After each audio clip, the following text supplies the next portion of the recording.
So the guy agrees to stay for a little bit of a raise. And then he finds every way not to give him that raise. This is what Laban was doing.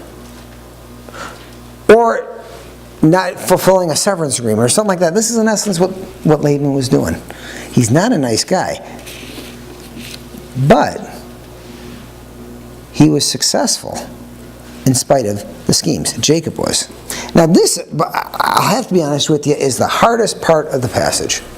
And I read this probably 70 times, and I've read this over the years, and still never really had a handle on it. And I did some searching, and I did some studying, and I think I have a handle on it. But I understand the general principle, and I've always understood that. But trying to understand the nitty-gritty of this has been difficult, and no one really agrees on it. So I'm just going to go at it and give to you what we can, but we're going to make the best principles from it that I think are still there.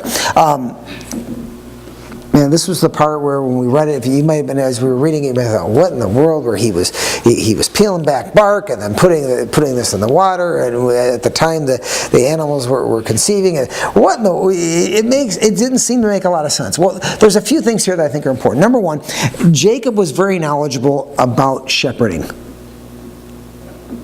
For 90 years now, for all of his life, he'd been a shepherd. He knew the basics of shepherding, and he knew how to get the best from animals that he could. There are two main interpretations of what this whole thing meant. I'm going to give them to you both.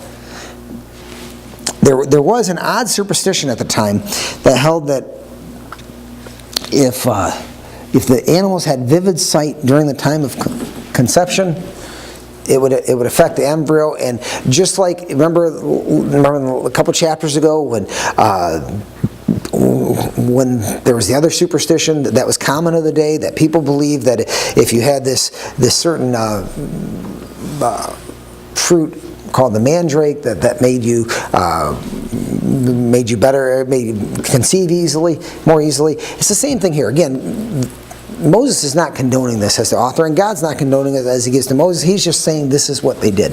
That could be what happened. The other is that as he peeled the bark and put it in the water, it was known to encourage breeding. There was some sort of chemical reaction. One of those two things was probably in Jacob's mind. So again, we see, here Jacob is trying to still, he's trying to do things as best he knows how, seeking the Lord for the most part, but still trying to do things his own way a little bit. But what's ultimately in play here? Ultimately what is in play is Jacob realized who ultimately prospered him. That it was God. And that's who ultimately did. Look at verse 43.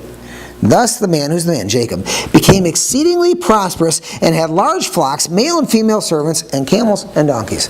In other words, Jacob became wealthy. Here was a guy who had nothing, who had been cheated for 20 years, and now God made him wealthy for his purposes, as he would with anybody, but God was simply giving him what he was due. Now, God doesn't always see fit to do that. As we've seen in studying Genesis,